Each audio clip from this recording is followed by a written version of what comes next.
Before this episode starts, just a quick content warning for those listening. There are very brief mentions of suicide and rape, but no detail is really gone into. Hope you enjoy. I'm Jacqui. I'm Liz. And welcome to Queerly, a podcast where we just kind of do random ass queer things once a week. I'm she, her, I'm lesbian. My pronouns are they, them. I identify as a queer bisexual person. Yeah. This is your weekly dose of queer conversations from two people who only vaguely know what they're doing. I've taken no sexual studies, literature, any of that, despite being at a liberal arts college. Oh yeah. None of this is gender critical studies. No feminist. We have not read any books. Well, on this subject. I have read Kant, and that's it. That's the closest I've got to Kant. Kant, the closest I've got to Kant. Yes. Yeah, so we're here to kind of just, talk about our lives, our interests. We're two queer people who just need an outlet to kind of just rant, rave, review all the R verbs that we can think of when it comes to being a queer person and engaging in queer media and learning about ourselves and hopefully learning about other people and other things as well. This is going to be quite the journey, I hope, and we're glad to embark on it. Yeah. Welcome aboard the queer train. Toot toot. Fasten your seatbelts. It's gonna be some sort of ride. Jacqui, I don't think they have seatbelts on a train. Yeah, but the queer train does. The queer train. Know it's gonna be fucking off the rails and like flying somewhere. It's like that. It's like that school bus in Sky High. Do you remember that? Yes. Oh my God, I love that movie. Speaking of, and we weren't speaking of this, but speaking of formative queer media, the female lead in Sky High. Oh my God, yes.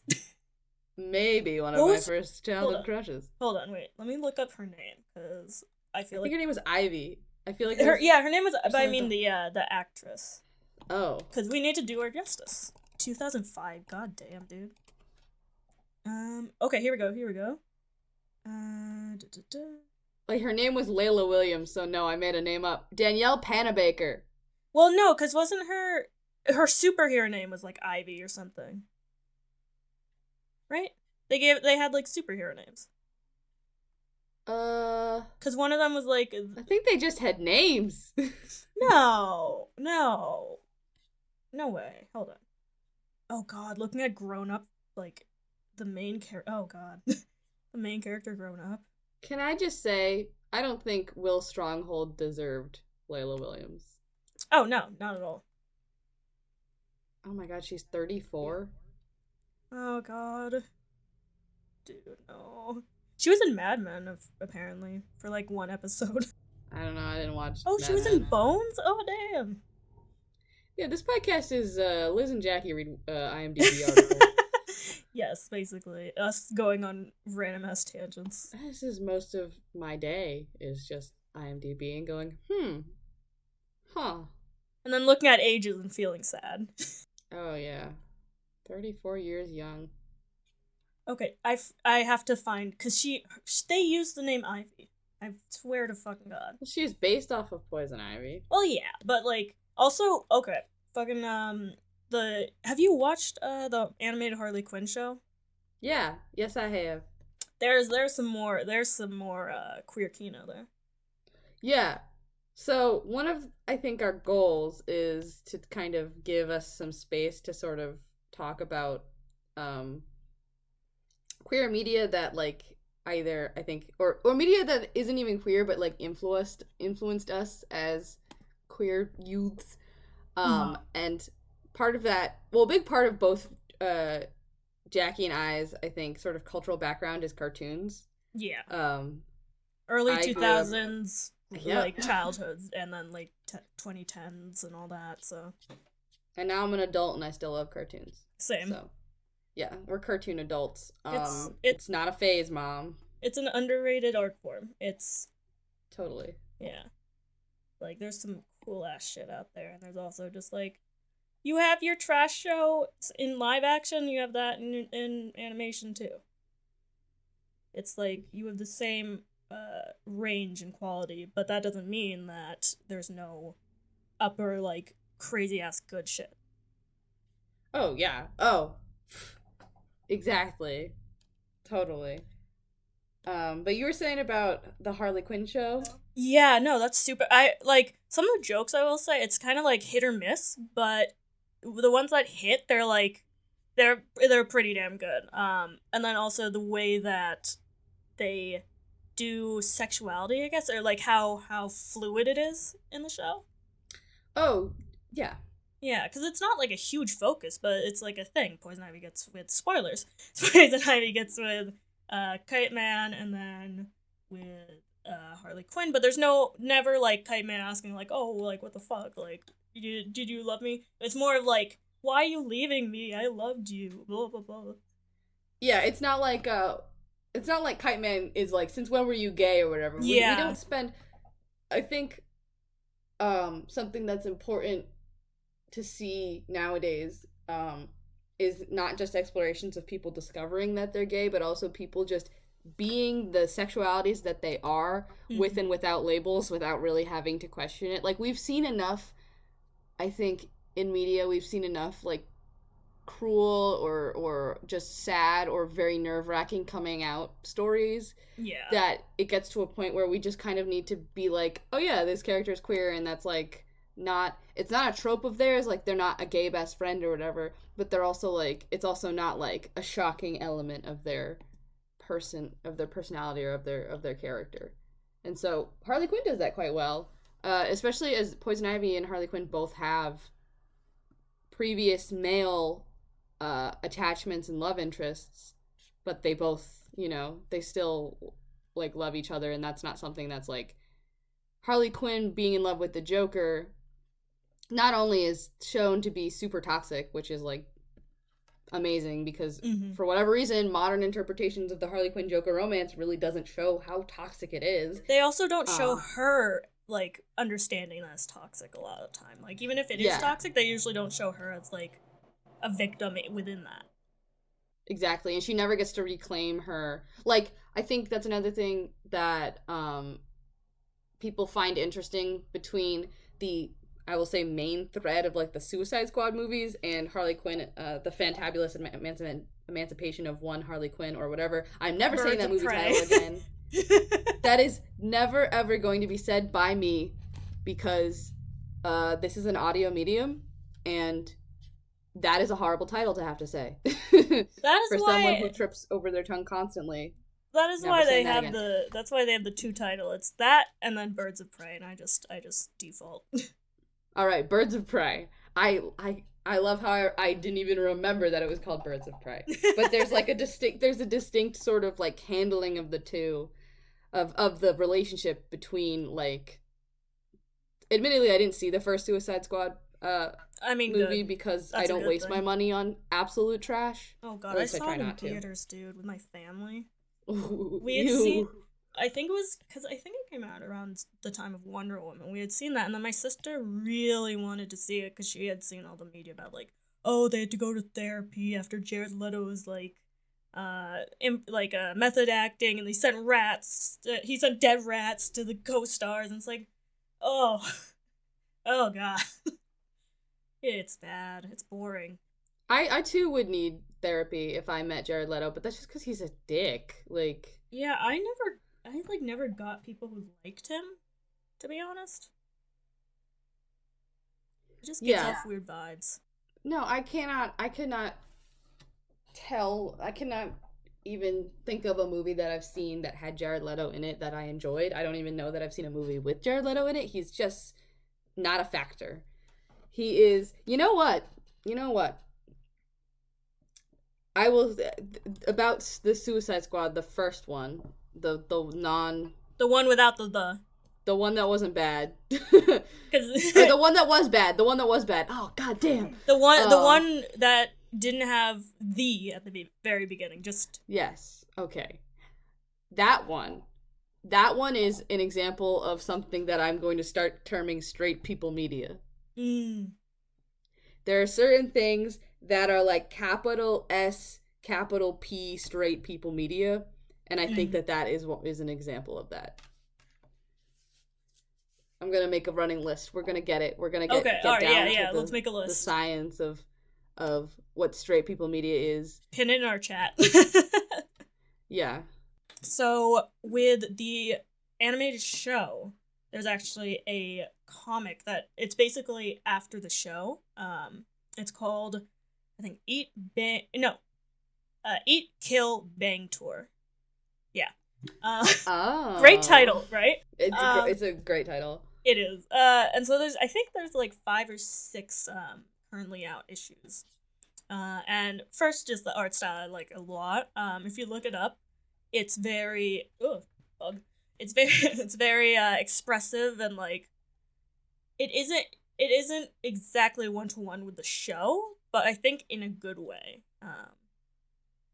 I think it like provides more character. Not as much like on model like Ben 10 Alien Force-esque like and inspired. God, now that you say that, yeah, it is very Ben 10. Right? And the way it depicts Harley Quinn and Ivy, because again, spoilers, at the end they run off as a couple. It's the sweetest thing. It is, but it follows directly like from that, and you have like a honeymoon phase, and then you also have them realizing their own faults that can affect the relationship and how they acknowledge and need to work on them. And they each have their thing. It's not like one of them has this like one issue, and that's like the reason that they need to fully change for the relationship to work. It's like both of them have these issues that they need to work through together, and it's really, really sweet how they do it. And then their interactions and all that. I think that, okay, first of all, I eat that shit up with a spoon, right? I am kind of tired with media ending their stories on a relationship as if the build-up to creating a relationship is I'm tired of having a like going steady moment or a whatever moment be the climax or the finale of a relationship, as if like watching people pine for 2 or 3 seasons is fun for anyone. Like, it can be interesting, but the fact that I haven't read the comics, but the fact that the way you describe the comics seems to actually be exploring, okay, they made kind of a, not a rash decision, because you can tell there's because in my opinion it was handled very well, the sort of chemistry that was built up between Harley Quinn and Ivy, but the idea that like, okay, they're in this relationship now, the dynamics have changed slightly, how have those dynamics changed, and you know, the separate issues that Harley and Ivy have, which are seen throughout the show, as, you know, they both have like deep personal traumas and issues. The fact that like it is showing, even if it's not in the show but in the comics, showing us that like how a relationship evolves while the relationship happens. Like, I feel like too often in things we're supposed to be like, okay, your ship or whatever, your characters have gotten together, we're done here, like we did all the storytelling, now it's just happily ever after. But the idea that it like continues that story and that growth is really super cool, and that's why I like media, which it feels rare, at least maybe it's the media I consume, to see characters working through a relationship rather than the relationship being sort of like the pin that we put in the series. Yeah. Does that make any sense? No, that does, definitely. Because you see things like, at least I've seen some like media like that, but usually it's with, again, like as you do, it's mostly just with straight people. So like, essentially, I was like, it makes me think most recently of watching Marriage Story, which I'd been wanting to watch for a while because my parents are divorced. So like, I've gone through that, and I wanted to see how it was depicted, as well as the differences, and like, because obviously every situation. That's where Kylo Ren punches a wall, right? Yeah, he does. Yeah, they both do really well in it and show like how the conflict builds.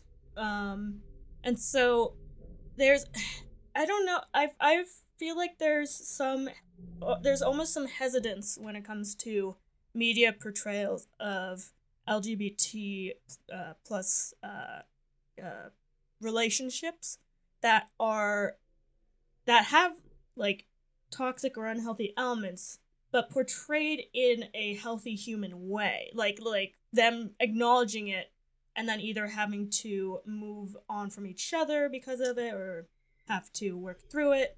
You see that all the time with all these straight ones, but I think it's because people feel as though they have to make it super bland or um like background elements. Essentially they can't be like the main, it can't be the main like subject of a story, so they don't have the amount of space to like fully explore it.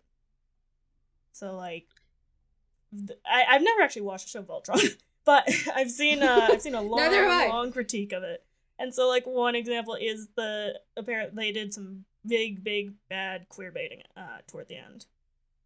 That's about the only thing. Okay, I know two things about Voltron and two things only. Mhm. That everybody was angry about this queer baiting that I know nothing about, and two, people didn't realize that the mustache man with the elf ears was voiced by Reese Darby. Bruce Darby? Those are the two things I know about Voltron. I know Jeremy Schott is in it. The guy who played Finn in Adventure Time. Oh, for real? Yeah, he's one of the main white guys. He's one of the. I don't know which one. There's like two. That's not helpful. There's two with like short hair. One of them wears a red coat, and one of them doesn't. Yeah, see, I'm at a loss here. I have like very vague memories. I know that there's a guy called Keith, and I know that there's a guy called Lance, and I think there's a Lance, and there was queer bang between those two. I think, from what I remember. Was that the okay? I know that there's a really pretty princess character whose name I do not know, but she's gorgeous, and she appears to be maybe the only woman in the entire show. Or one of the characters is like a girl who pretends to be a guy, like for the wait, one of the characters Mulans themselves. Yeah, basically. Like at first, people thought it was just like either a non-binary or trans or something character, and then it's just straight up like, I'm a girl. I just needed to be a boy to get in here. It's like, bro, what? Wait, you're telling me not only did they queerbait, they also had the opportunity to have a trans or non-binary character, and they said, no, we're going to do the old-timey thing of having a girl dress up as a boy so that they could do the generally male-restricted role. Ay, Dios mío. I'm sending you for later an example of the fucking Harley Quinn comic to look at. It's really well done. I actually love it so much. Oh yes, please do. Waiting for the next thing to come out. But what the fuck were we talking about? I don't know. See, I think this is gonna be quite exemplary of the way that we hold conversations, which is just like we go in, we're like, we're gonna talk about these things, and then we don't get to it. Honestly? Because we get distracted. Honestly, maybe this recording session will just turn into like 2 episodes. Yeah, I think we could do a 2-part. We could do a 2-part pilot, like Lost. But we're lost instead. Oh, I feel so lost right now. I feel absolutely unmoored. I was dropped in the middle of the rainforest without a compass. I'm very naked and afraid right now. I'm back in Nam. You're back? Dude, I'm adopted from Nam. I forgot. I forgot that you were Vietnamese. Well, I didn't forget you were Vietnamese, but I mean... Yeah. I get it. Well, you said Nam, and I was like, the war? You can cut that. That can be cut. No, we're keeping that. No. You're keeping my we'll see. We'll see how it flows with everything.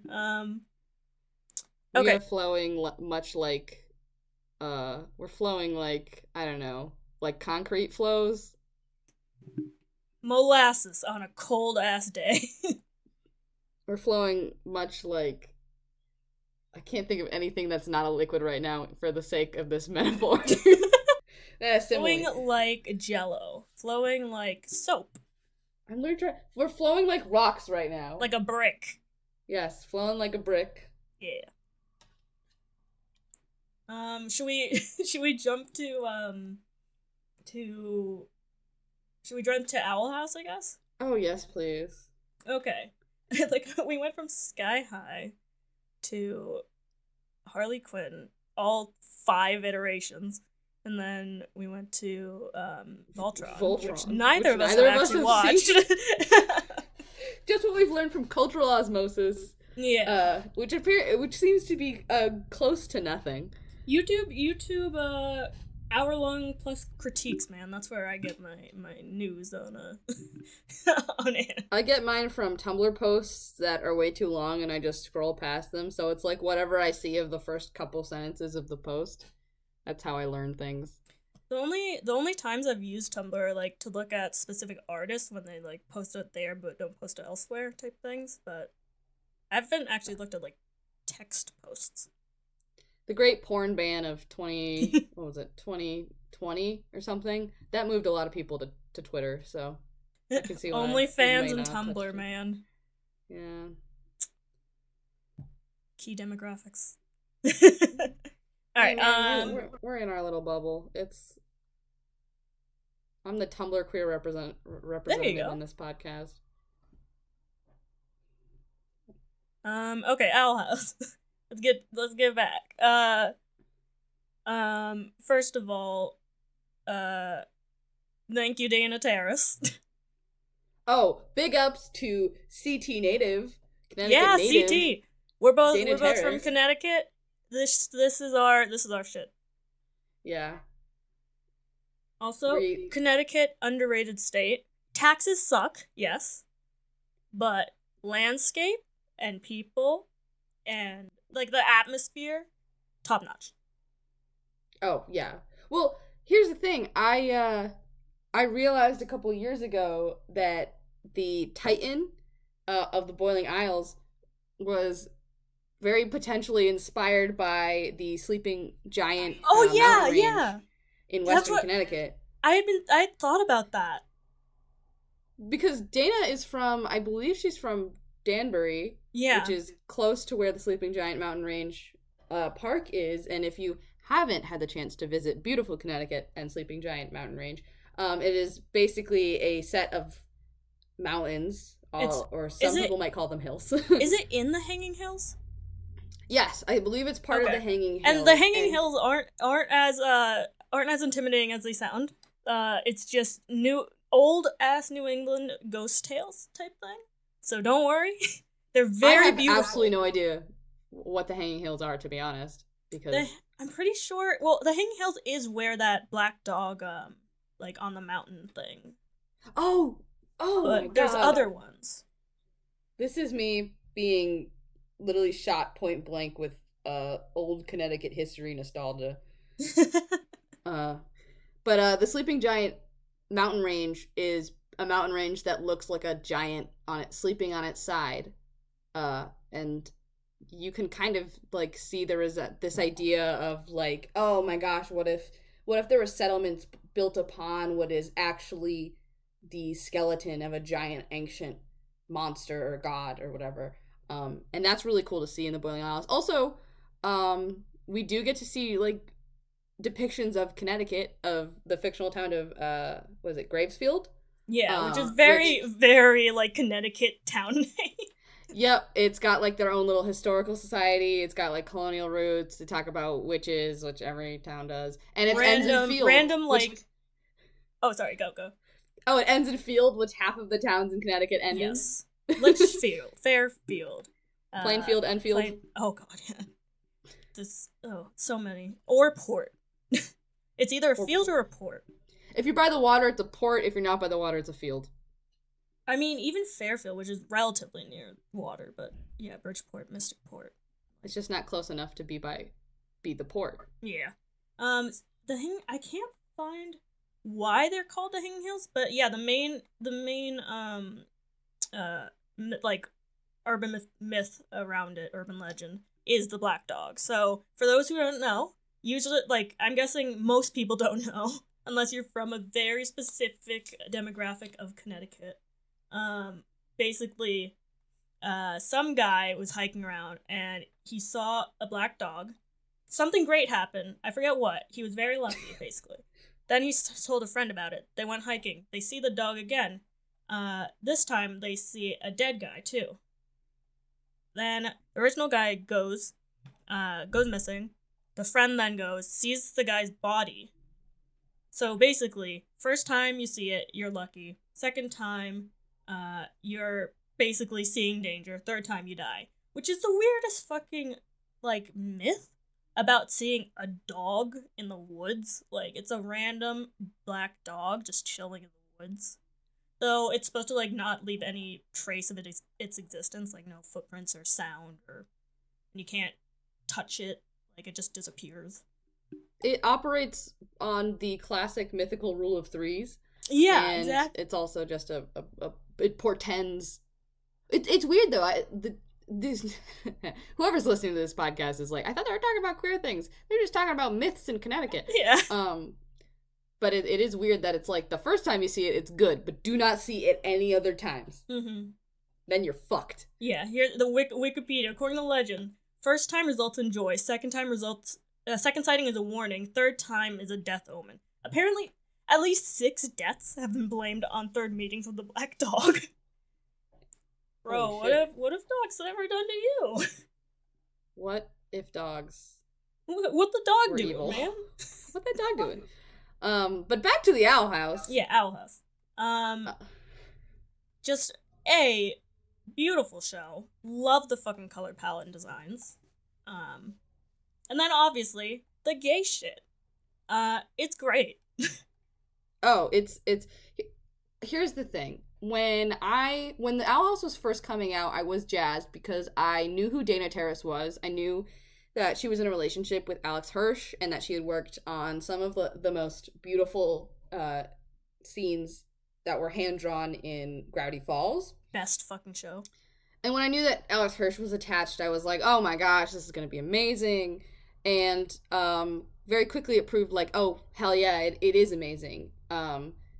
Just as you said, like, the character design and color palettes and attention to detail is so similar, and I would argue even better than it was on Gravity Falls. I mean, I personally enjoy Dana's art style. She has a very specific sort of... It's a great blend of, like, the very sort of round, accessible cartoon style that we kind of saw in Gravity Falls. Everything was so, like, as my friends would say, so shaped. And then you have some of the more Dana-y things, which is, like, the way she renders hands is very, very specific. And very, like, you can definitely tell in some of the animation budget too. You know what something cool is about to happen when you see that shift in animation, and then everything gets really fluid.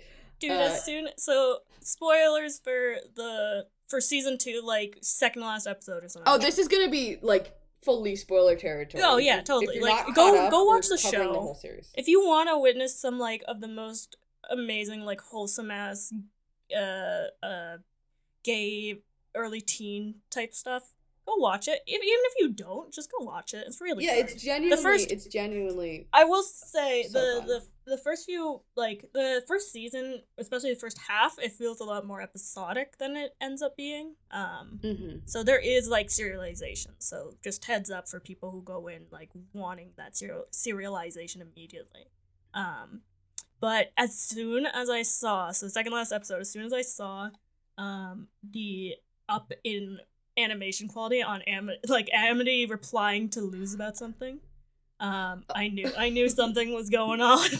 No, as soon as I saw the vines coming off of the balcony at Amity's house. So for a little bit of context, this is very specific spoilery. So, like, if you haven't seen the second to last episode of season 2, which is episode 20, go do it. Like, do it now. It'll make you smile. oh, it'll make you smile. The end will like make your heart stop a little bit. It's great. But so this scene, Luce is coming to talk to Amity. We're gearing up towards the finale, and Luce wants to make sure that Amity is okay. She's stopped responding on her little Tamagotchi texting thing. They don't quite have phones because Luce's phone dies pretty early in season 2. Luce doesn't have a scroll, which is like their version of cell phones. So they have these little Tamagotchi things that they like send emojis on, and that's how Luce and Amity communicate.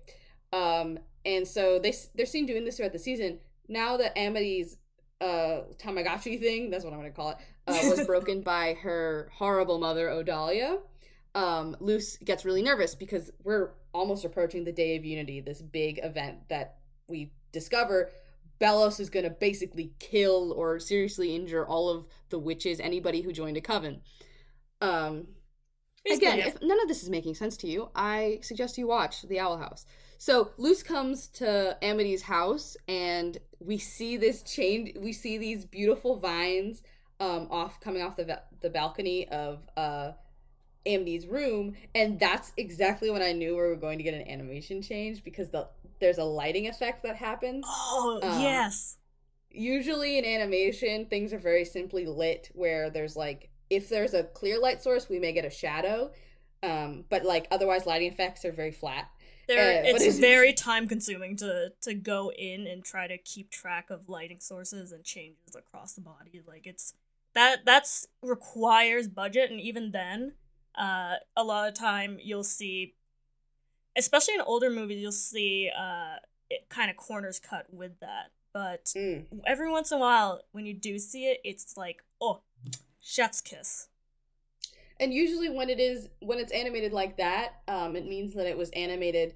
Typically, Disney cartoons are animated at studios in Korea, which is, not a bad thing. That's an industry standard, and the Korean animators are so appreciated. But when they want to do a special scene, they tend to do it in studio in California or wherever they're creating the show. And so it's usually done by like a handful of people. Like, as I was saying earlier, Dana did the also, this is spoilers for Gravity Falls, which, by the way, that show ended like 2014. If you haven't seen it yet, what are you doing? But Dana Terrace did the animation she boarded and I believe did the inks for when Stanford Pines enters through the portal and we see him for the first time, and we get the confirmation that those two are twins, and that it's like a big mind-blowing scene, and it also looks cool as hell. But like, we get that special animation treat for our eyes, and a very similar scene happens in the Owl House, and this time we're given this animation treat for the first like full on-screen kiss between two girls in a Disney animated show. It's Luce and Amity, and it is the cutest thing. Luce spins Amity around in her arms. They kiss, they blush. It's all very sweet. They have the awkward teen moment after of like, oh god, oh, why did I do that? Oh god, it makes my heart so happy. Like, it's, and the fact that, because a lot of animation to extend budgets, basically, and you see this in most basically most cartoons at this point, is to keep some elements of the body from a previous frame. So essentially, they only have to redraw any specific parts of the body that's moving. So a lot of time with, like, if they're just saying words and they're staying in the same spot, they'll just be redrawing the mouth instead of the entire head. And so what we got here as a treat, they basically, and this is usually on higher budgets, so you'll see it in things like movies or very shorts from high up studios, is they reanimate the entire frame for each frame. I'm saying that word a lot. But basically, it's a new drawing each time, so it ends up being an extremely smooth motion. They put like so much care and attention into this moment, and it just feels like such like a love letter to, because Dana and the rest of the crew, they know how much they've engaged and like caught the attention of the LGBTQ plus community. I mean, Dana Terrace herself is bisexual, and it just, I don't know, it just feels so heartwarming to know that there's this much care for the community, you know? And I think it's important to that because Dana is bi, and I can guarantee you, though I don't know, that a lot of people on the team, on the writing team, and in the animation studio are probably queer themselves. That they understand the gravity of showing a young and sweet and like beautiful sort of relationship between uh two queer characters, that there's like a genuineness to it, that you know it's not just like, not that I ever really would would say anybody's like pandering when they show queer. I think queer relationships and queer characters are important, pandering quote unquote or otherwise, but the way that they're written is like, I know that when I was 15 I would have been overjoyed to see something like this. Like I'm 22 now and I still like don't see such like sweet and beautiful relationships as the one happening between Luce and Amity. And it's also like the first time that like Luce calls Amity her girlfriend, the little pet names that they have for each other. Luce calls Amity sweet potato because Amity tried to speak Spanish and ended up saying sweet potato instead of, I don't even remember what it was she was trying to say. But like those kinds of like very cute sort of like what we might consider smaller interactions, just they're so important both towards, I think, the older people watching and being like, man, I wish I had this when I was a kid, and the kids, the audience it's marketed to and I guess intended towards, seeing that and understanding like, you know, there are queer kids out there, they exist, like they're the ones who are going to be seeing it and understanding like how important it is to them.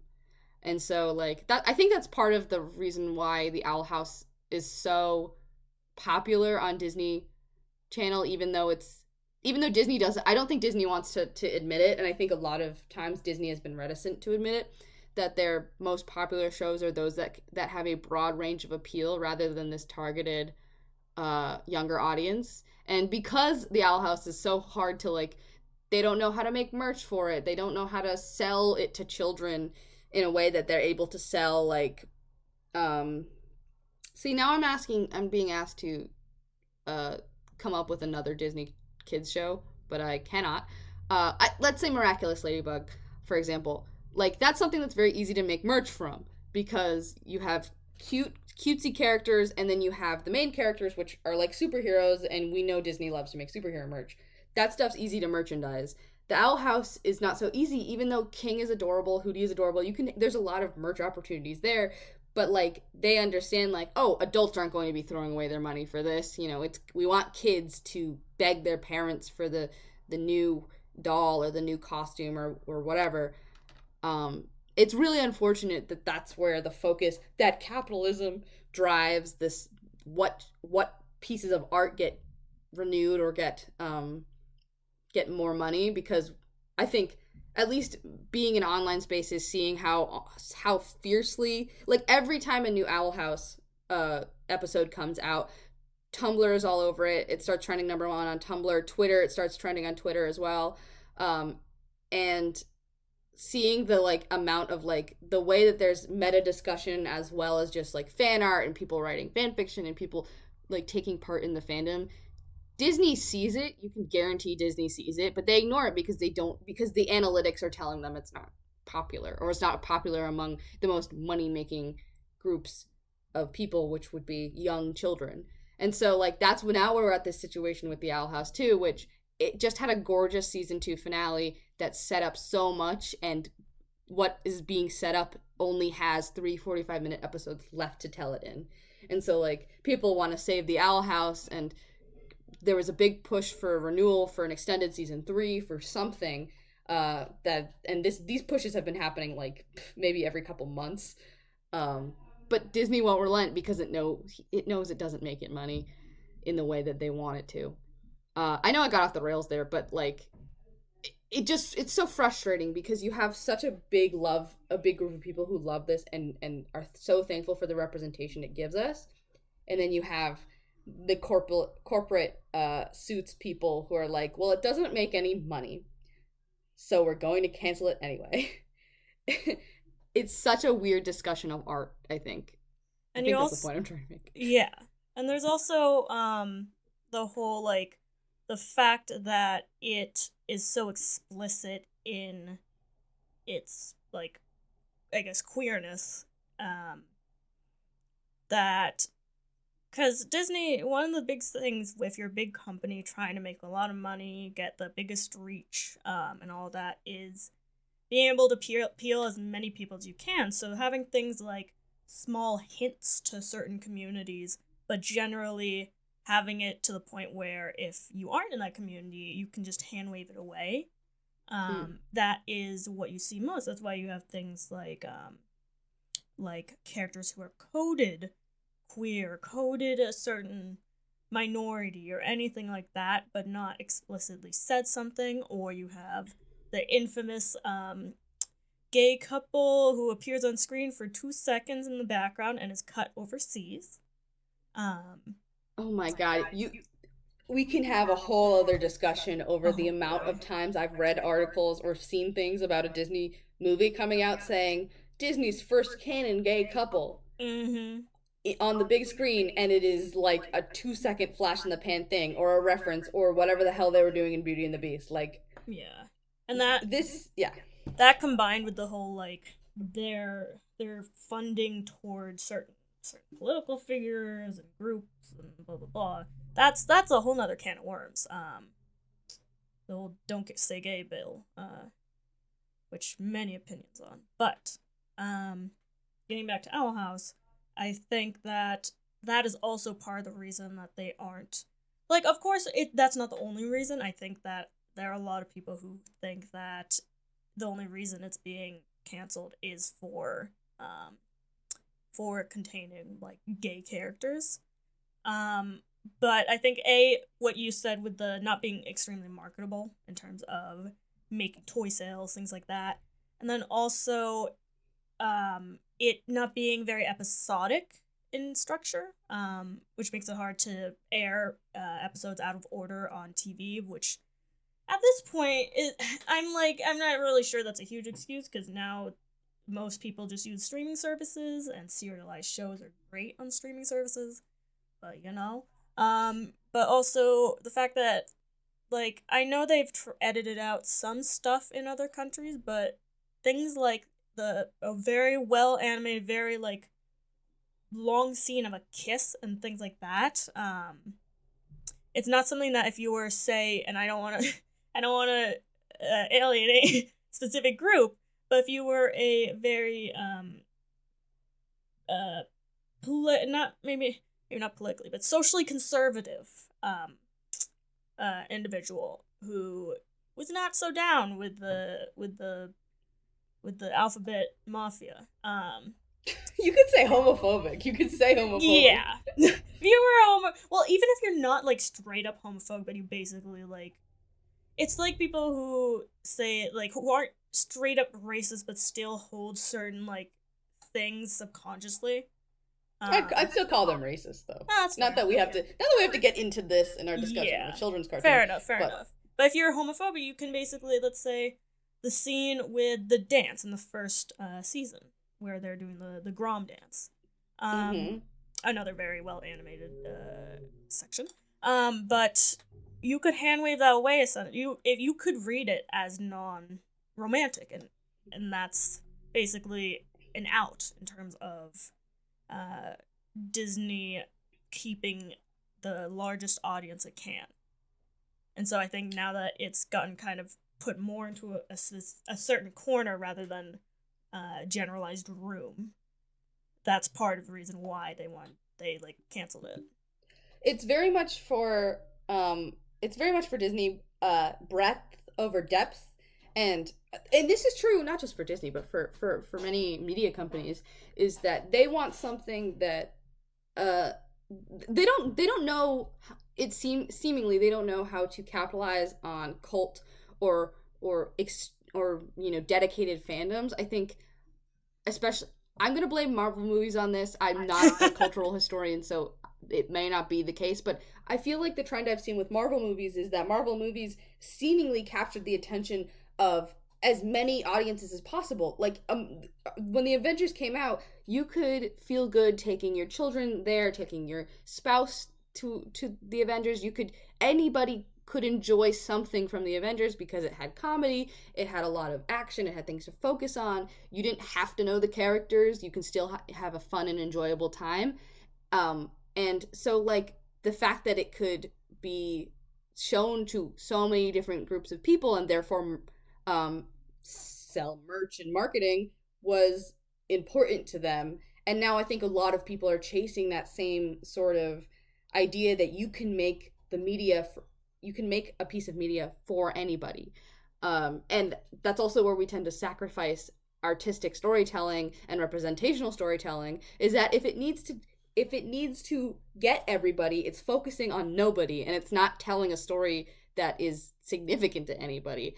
The Owl House is telling us a story that can be very significant to queer children growing up, or for children of color, particularly I think those who feel like they don't fit in. I think Luce feeling like an outsider in her where she's growing up, which Connecticut is an interesting state to live in because it is very white in many places, and then there are also large communities of color, and it feels they feel very distinct from each other.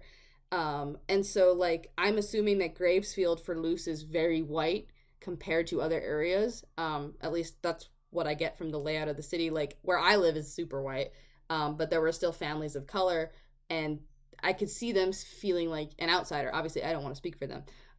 But Luce being an outsider, both because of her interests, being into witchcraft and being into Azura the Good Witch, and being, considered a weird kid, and then also being seemingly one of the few students of color in her school, or one of the few Latina people in her town, would be very relatable to, I think, a lot of kids in that situation. And so that's kind of the importance. Plus, she feels like an outsider because she's also queer, and who knows how that's treated where she's growing up. So, like, having her go to this world where not only is she accepted, but she's free to be her full self and to explore other aspects of her personality is super important. And that's why it feels better. It feels more genuine and well-rounded and representational, because there's a focus on a specific kind of character.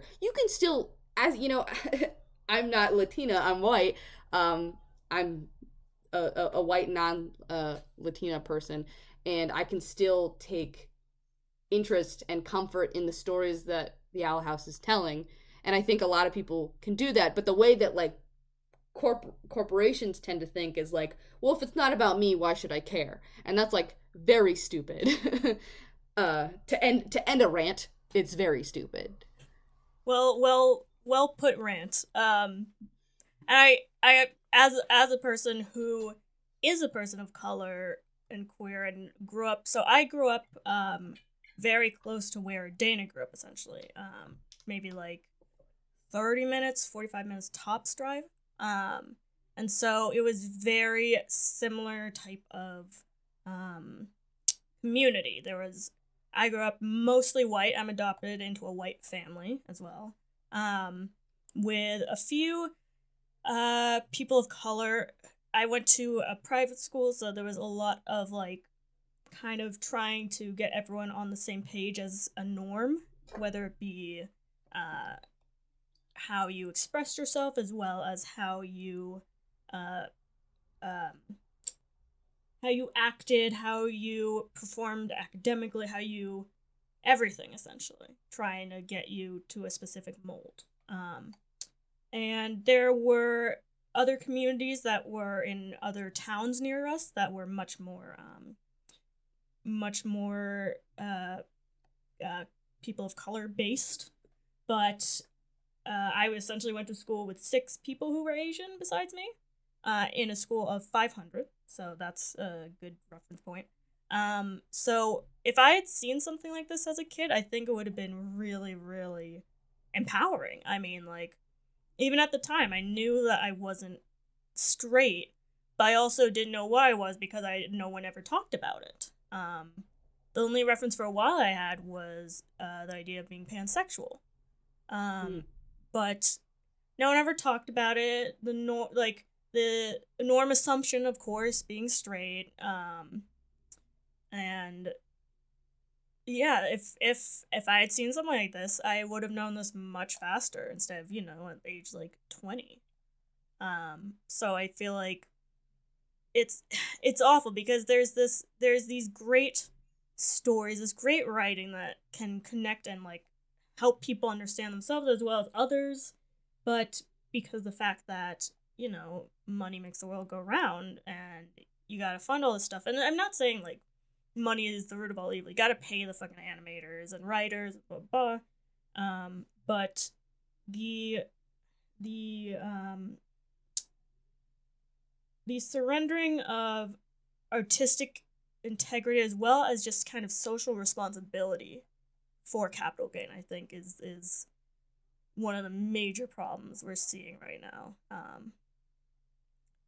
And whether it be for other issues going on, like gun violence and shootings, or things within the queer community.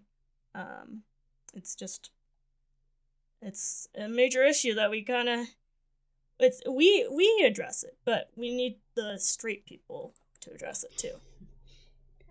And by straight people, of course, I don't mean like, I mean like, you know what I mean. Basically, people in a higher point of privilege who are typically straight, cisgender, white, all that. I think also uh about acknowledging it, or rather about art and capital. I think the best way to satisfy, I think, basically what we all want, which is we want good stories, and we want to see, we want to have access to good stories, right? Part of having access to good stories, first of all, will create capital opportunities for capital. Having a good story, having excitement about things like seeing this with the Owl House, the amount of people who are making fan art, that making merch for themselves because Disney won't do it. The amount of people who are able to kind of service a group of people who are not being attended to by Disney themselves. There's clearly money to be made in good stories. People who like art are going to pay for it. I mean, if corporations need to learn, because if they like, they could take such advantage of this. I mean, you see it with D&D stuff all the time. Basically, millennials and Gen Z, some Gen X, we are very much into spending a lot of money on premium, whether or not it's actually like good quality merchandise of things we enjoy. We will spend a lot of money. I think the people among us, like myself, and I think like you, Jacqui, people who grew up with media and being very attentive to that, are not ashamed to spend money on the things that we like. And the fact that like it's not only that Disney's motivated by capital, but they are also deeply ingrained in white supremacy and in homophobia, and in trying to attract those audiences as well, realizing that they are sitting on a treasure trove of people who want to spend money on the things. But back to like the point that I was ultimately trying to make was like it's not just about having people acknowledge that these stories exist and telling them themselves. Like it's not just about like the white executives at Disney trying to make a story about a Latina teenager with a girlfriend who's also a witch. Not to boil it down in such such vague terms. It's boiling aisles. Oh. Oh shit! Oh shit! Aisles. A joke. No pun intended. But also to give money to those who can tell those stories with genuine, just paying the artists who have the art to make. And to give an example of something that I also can talk at length about, Taika Waititi, who I understand, they're he's in the news right now, both for Thor and also just there's some rehashing of his personal life that I'm not going to go into. But what I want to say is I want to give credit to Taika Waititi because he right now is the darling of Hollywood, and that means people are trusting in him to choose projects that they're going to give money to, and part of that that you see with the projects that he is placing his interest in are making sure that he is like especially in his executive producer roles, he's giving his attention and studio money to projects that are telling stories that maybe he won't tell them, or maybe the executives would never have looked at in general. I just I never finished watching Reservation Dogs. Unfortunately, I when it kind of came out, I was sort of busy and I never kind of finished through it, and I'm finishing it now. And it is a Taika Waititi executive produced show, but it is amazing. It is made by an amazing team of indigenous writers and creators who, without having the Taika Waititi name attached to the project, probably would not have gotten the funding that they required and being able to produce it. And so, like, by the way, if you haven't seen Reservation Dogs, it's absolutely hilarious. It's about a group of teenagers in Oklahoma living on a Native American reservation who are trying to raise enough money to move to California. And it is so funny. It is so great, but it is not just that Taika Waititi is magic and everything he touches is perfect, but it's that he knows where to put the money to to yield art that is worth watching and stories that are worth telling. I mean, he was coming up as a creator from New Zealand as a half indigenous person, and I think he understands as a film as now a like super big film star, and director, that having that support is important, and having being able to give like use his power to lend voices to other people is super important. And so I guess to circle back to the original conversation we were having, Disney should, and I think other corporations should as well, focus on these creators so much more. We're seeing this also with Abbott Elementary, Quinta Brunson's show on NBC, which is like so funny and so amazing and also so poignant. And it's a story that she wants to tell as a Black woman in comedy. And so, like, seeing more creators, I think Disney should take the risk, quote unquote, on, because it's not really a risk. Both Reservation Dogs and Abbott Elementary, and all the other projects that like Taika Waititi has put his name on, or that basically any creator that has like is telling their own story. Amphibia comes to mind as well. They're so much popular, so much more, not popular, but there's so much more love from the people who watch it because they're seeing stories that are told in a genuine way from people who have lived those experiences, or from people who understand those perspectives.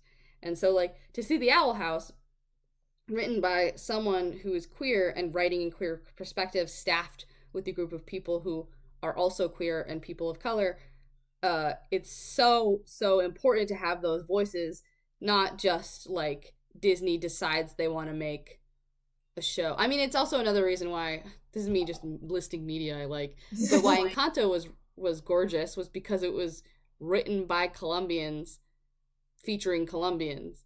Oh, and so God, it was don't steeped... get me fucking started on Raya and the Last Dragon. I oh my God, I have so many fucking okay, all right. It's like Southeast Asia exists, and there are many differences between countries and similarities. We are also not, East Asian or South Asian. Yet, I feel like a lot of the time people don't understand that. And that movie is one example. And there's a lot of queer baiting, even though it's not Asian queer baiting, so it's like, bro, come on. And that's the end of my rant, because I could go on for like an hour. It's not Asian queer baiting? What do you mean by that? Like, they use, like, queer coding that's used like that's coding in the Western like uh, zeitgeist, I guess. But Oh. in like Southeast Asia, that's not that coding doesn't have the same look. Essentially, it isn't Mm. the same. So like things like undercuts, like that's not queer coding in Oh Southeast yeah, Asia. people just have Yeah, undercuts in Asia. or It doesn't. like men wearing more feminine clothing. That's not queer coding either. Like Oh yeah. so, it's there's a lot. There's a lot. Yeah, Raya. No, I didn't see Raya. Most of the voice actors were not Southeast Asian. I was gonna say also tangent again to put a tangent on a tangent. Um, stop putting Aquafina in things. Oh God, yeah, There are more Asian actresses than Aquafina, and we can choose funnier ones that ones. didn't come up. Well, yeah, didn't come up with a black scent. Like, could we maybe? I feel like again, I'm not really one to talk. It's not my room to it's not really my space to say, but she is fucking in everything. Everything. And I don't know why. She's the reason I don't want to watch. She's the reason I'm hesitant to watch. Or not hesitant. It's just like I don't have motivation to watch Shang-Chi, even though I've heard it's a really good movie. You know what? I had the same thought. I saw I saw the trailers for Shang-Chi and I'm like, well, and sorry if you just heard my chair creak. It's very loud. I'm also generally hesitant to watch any Marvel anything nowadays because because it's just not it, man. But Shang-Chi, I was like, oh, this could be interesting. This looks good. Simu Liu looks like he seems like a really cool actor. But then I saw Aquafina in the trailer and I was like, well, I'm good. I think I'm good. She's her own. Another can of worms we'll put on the shelf. It sucks because you're like you want to have more like female Asian representation in media. Like And that then is a thing. you get one person who You isn't get even that good. Aquafina 18 times and you're just like, can we please? There's It's so like many that other actresses and that you can choose. It's like that period of years where the main go-to for a woman who is black from Africa was just Lupita Nyong'o, who like she's an amazing actress. She's super smart and beautiful and everything. Like I have no problems with her. It's just that they don't even try to like look for other people or add to that collection, you know?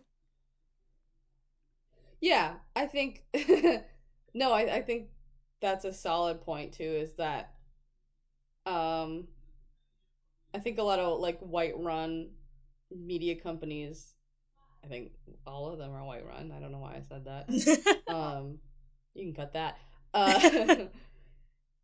I think a lot of media companies, they'll see the success of a certain actor of color and they'll be like, oh, okay, well, this person wins awards. They were great in this movie. Time to cast them in literally every movie we have that requires a person of color in that role.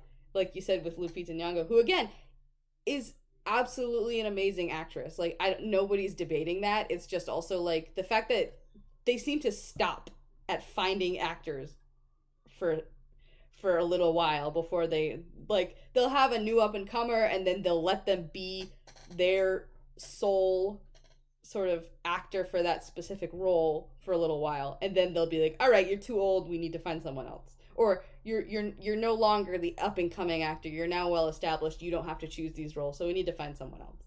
I always and so, found like, it that's that's really interesting. I don't have a great articulated point to put on that, but it is interesting, and they're doing it with Aquafina of all it's people. like it's token. It's not token casting, but it's like having a token playing field. Like you just kind of keep your one in each corner, and then just bring them out when the time comes.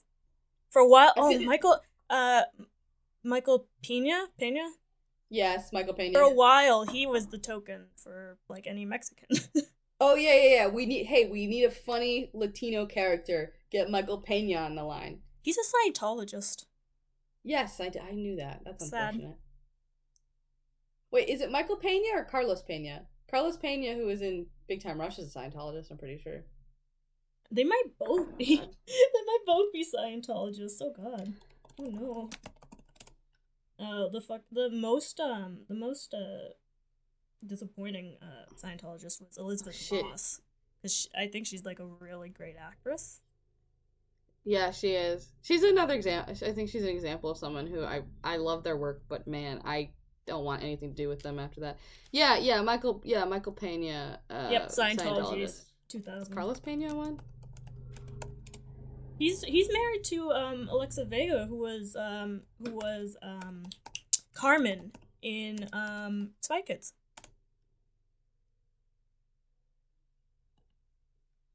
God, there's actually an early childhood like crush character. the the uh the the mom and dad in Spy Kids.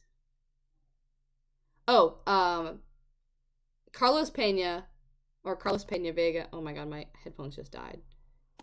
Oh no. Oh no. Oh no. A few minutes later. Yeah, I'm like, I don't know why, but us talking about are you mentioning at one point like the whole like coming out thing as being overdone in media, like in how it's depicted, especially made me think of this one movie. What's it called? It's called not Invisible Boy, but something along the, maybe it is Invisible Boy. It's something along those lines. It had the kid from Manchester by the Sea, and also had Russell Crowe in it. And it is about a kid who discovers he's gay. First, always good. I don't know if it's based on true story or not. But you know, this is just an unfortunate theme in a lot of depictions. He discovers he's disguised. He discovers he's gay. Mm-hmm. He doesn't actually have sex with a man. Then he's sent to conversion therapy camp. Great. Everyone's favorite. Yeah, which all of the hallmarks of that. Then after he goes to college, and that's where he befriends this guy, like, because they do morning runs together. And then there's obviously, like, he's trying to kind of slide into a romantic type of relationship. And the guy ends up raping him because he goes way too fast and not with consent. Mm-hmm. So that's always fun. And yeah, that's like the main thing I remember about the movie. It just like Sexual violence? Yeah. I'd say that's probably pretty because prominent. it's weird because you would think it would be a film that, you know, like you sympathize with the kid, but they don't exactly sympathize with the gayness of the kid. No, I think that's like really prevalent is like not only these like depictions of tragic coming out stories or like tragic gay lives, the idea that like as soon as you find out you're gay and your attempts to live your truest self is just all pain and heartbreak and violence, but there's like a fascination with this idea that like this kid is getting like punished for his sexuality. Yeah, or like life becomes a struggle because of it.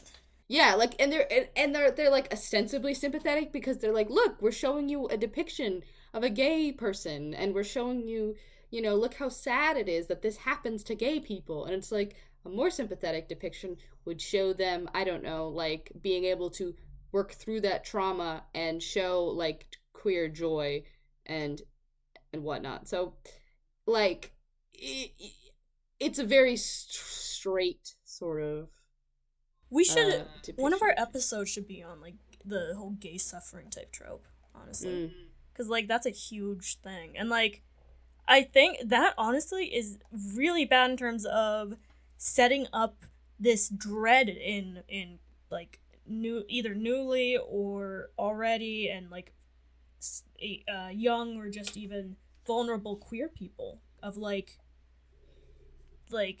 oh, I'm queer, that means like I'm gonna have to deal with all this shit. Like my life is gonna be horrible. I have to do all this. I have to. The world hates me. Blah blah blah. It's like it's breeding this environment that already existed for all these like the suicide numbers and shit that you see in. Oh yeah, like instead of sorry to cut you off.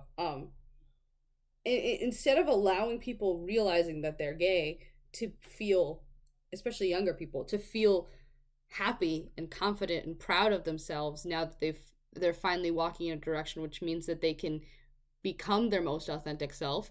Yeah, you're right. It fills them with a sense of dread, like, oh God, now that I know I'm gay, like, should I even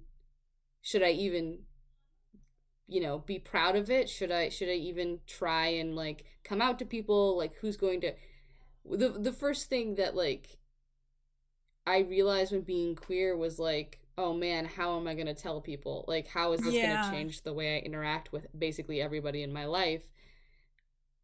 And one of the things that my mom told me when I came out to her was like, she said, I just don't want you to face prejudice. And I'm like, I don't want me to face prejudice either, but that's not the first thing I'm thinking of when I tell you this, like that's not the first thing that I want to be.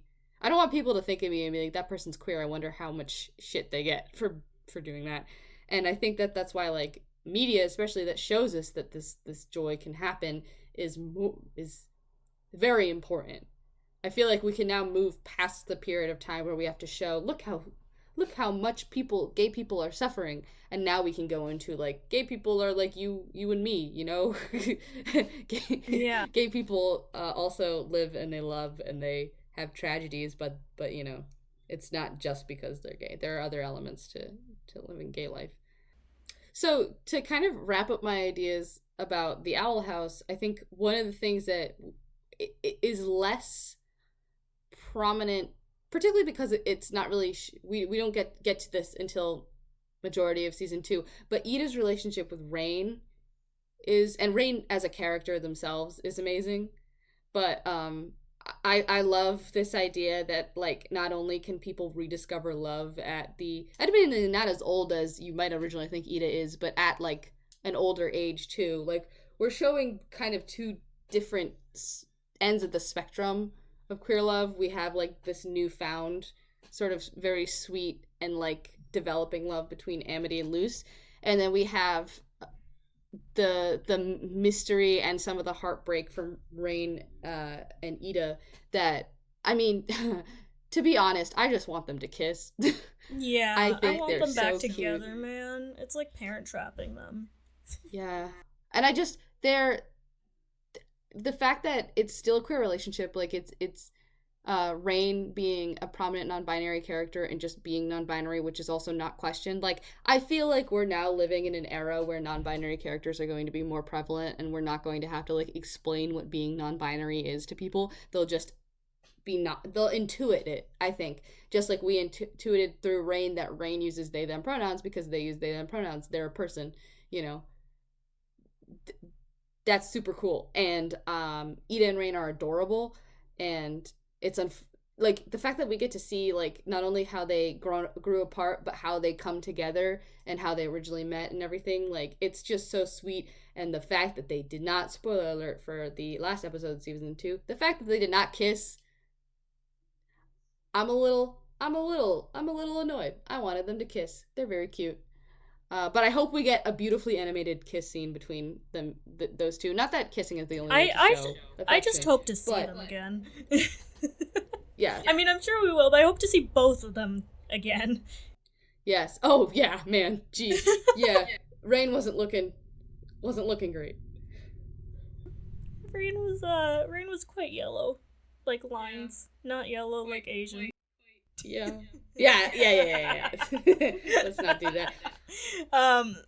But another small thing from that episode was, I think it was that one, not the one before, was with Odalia, when, Amity talked about Luz being her girlfriend, basically just saying, oh, we'll get you a better girlfriend. Not saying like, oh, we'll have you like marry or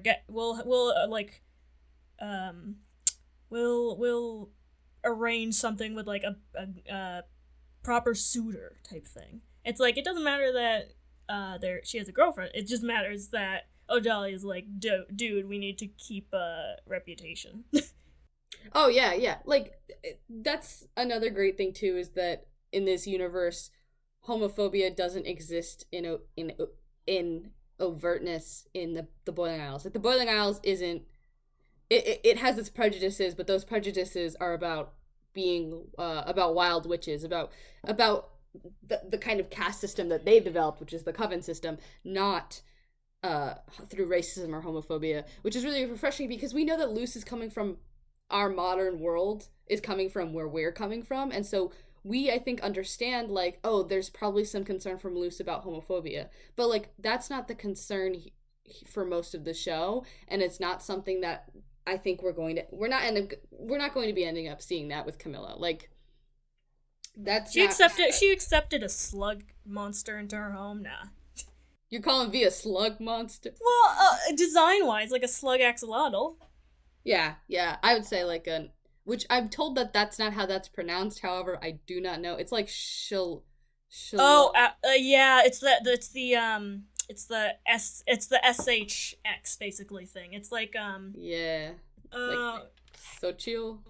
No, because I remember that from my America's Before Columbus class. A lot of the site names had X's, that like Mexica instead of Mexica. Huh. Yeah. We're gonna show our asses a little bit when it comes to being able to correctly pronounce things. Oh shit. No, my colored card. It's being taken away now. I will offer no commentary on that. I think I'm stepping in it also as it is. But I like that we don't have to be concerned about homophobia there, because the whole, I think, thesis of, maybe not thesis, but the whole sort of background in the Owl House too is you can tell that this is like childhood escapism. We've all had these ideas where we had these big rampant imaginations of what if there were really witches and wizards, what if there was magic in the world, this sort of adventure fantasy that we get to see loose going on, and a part of that is not going to be the normal prejudices of our modern world. Like that's not where we're not touching on that there. And I'm so glad that homophobia is not one of those things. And so like when Odalia has an issue with Amity dating Luce, it's not because Luce is a girl, but because Luce is not of a high enough stature for a blight woman to be with. You need to have someone who has connections, who is part of a coven.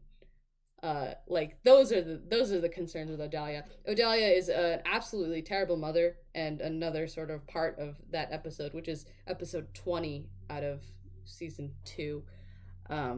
I don't have the names on me right now. This is not a research podcast. We said this. We're not researching anything. This is straight off the dome and whatever Wikipedia can give us in 2 seconds. I saw a great meme on Reddit, on the subreddit, and it was like talking about how like everyone's so distraught with the ending, like all these people suffering, and then just like a little smiley face. It was like, just knowing somewhere Odalia is suffering too. Oh yeah, I mean she's eating a big spoonful of humble pie, as she's like, I feel bad. Well, I mean, no, I don't feel bad. I don't feel bad about anything that has to do with Odalia Blight. Like no. I'm glad we got that we did deal with Alador, because I think throughout most of season 2, there was this big question of like, how does Alador fit into the control of Odalia Blight? How does he, what level of control and what level of say does he have in the decisions that his wife is making? Which I'm assuming the two didn't even love each other. I'm assuming, like, based on the way that the way that he talked about Odalia, it seems like it was probably just an arranged marriage between the two, like, probably two prominent families. It's not super clear. Although, like, Odalia, I think, went to Hexside. They both So did. there's obviously still questions remaining, but they're also, in the grand scheme of things, not very important. And like off of our main discussion type topic, relating to queer stuff, I really liked the portrayal of him as, like, because I feel like a lot of, I mean, obviously this applies to all generations, but I feel like a lot of people within our generation, the one above, so Gen Z, Gen X, Gen Z, millennials, and some Gen X, there was, because there's, especially growing up, there was still the extreme norm of the dad who goes to work for 9 to like 12 hours and then comes home at night. You're about to go to sleep. You barely see them. And you just don't really interact with them. And whether or not it's by their own choice, kind of becomes an absentee parent. And I feel like that type of depiction is something that, for kids dealing with that, especially for kids dealing with that, where it is this case of parent trying to do everything to, like, take care of them, it is good to show this, because it could breed resentment within a kid, if they don't understand, like, the whole picture. Oh yeah, I think it's a dynamic worth exploring, and I think that another thing that Owl House does really well, at least from my point of view, is showing these alternative sort of configurations of parents and children. So who can be considered a parent? Well, Ida's a parent to Luce and King, even though she's not their biological mother. And Luce also has her biological mother alive but not quite present right now, and her father passed away. And so I think a lot of people can relate to that sort of setup, this idea that, like, people have different parental figures, different ways that their parental figures interact with them. Like, Odalia is 100% abusive. She seems so nearsighted in her goals that she doesn't see the harm that she places on her children, because she's so used to this expectation set by her previous generations. And then we have some more positive, though not as shown, parental figures. With Willow's dads seem pretty great, to be honest. Gus's parents we don't see that much about, and we can see that Gus has some sort of, well, I don't remember if this is with his parents, but he has some expectations set upon him. So, like, it's very interesting to see the different sort of, like, parental dynamics in the main characters of the Owl House that a lot of kids, I think, can relate to. Especially, I think, King too. The search for his father is an experience that I think kids with absentee parents also feel, or adopted kids can feel as well.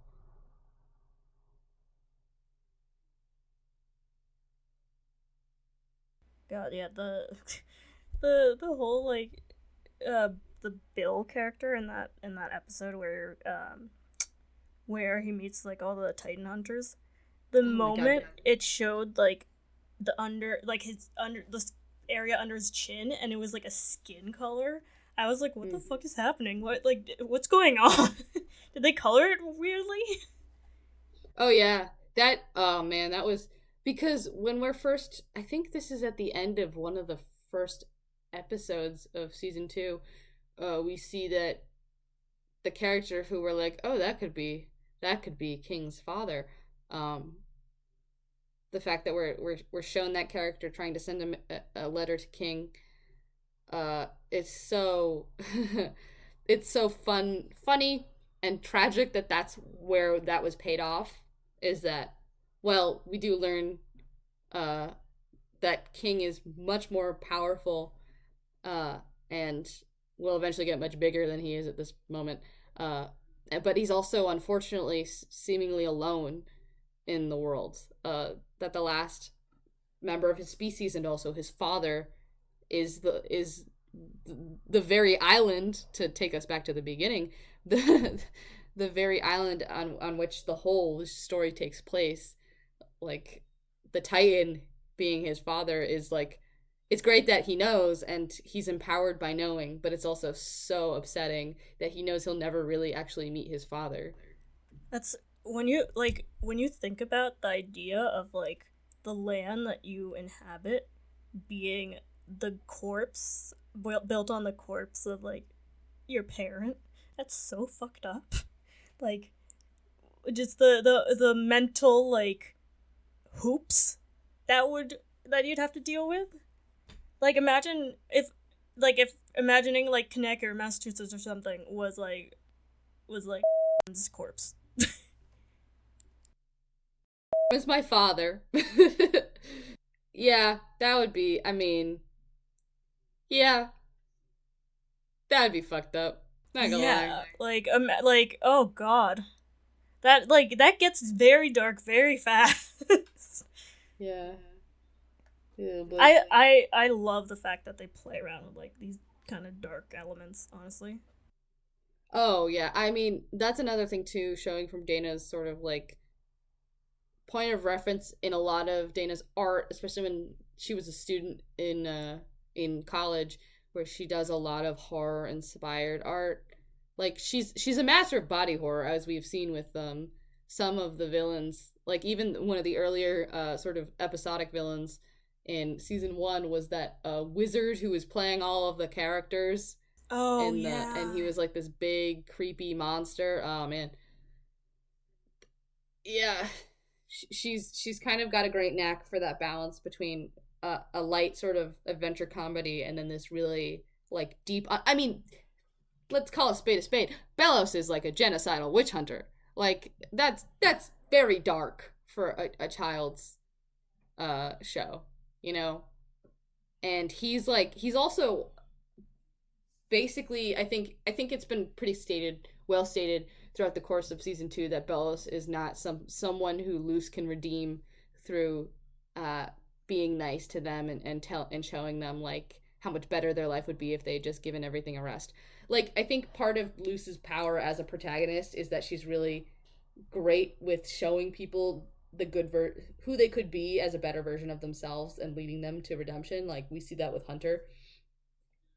But man, we're pretty basically told Bellows is going to be an evil creep for the rest of his existence, which is to be determined, as we've seen by the end of season 2.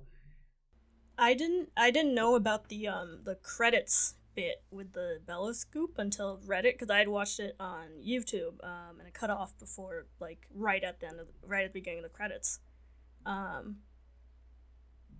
Like, I don't think I saw it either. Oh, it's basically like you know how it shows like the door, like, and it raining outside. Yeah. So basically, there's that same goop that was on Hunter's shoulder, like dripping down, and then it drips onto the doorknob and closes the door. Oh, that's so creepy. Yeah, right. It's so creepy. Yeah. Oh man. Oh, that is terrifying. That is like. Oh yeah. So many jokes about his drip.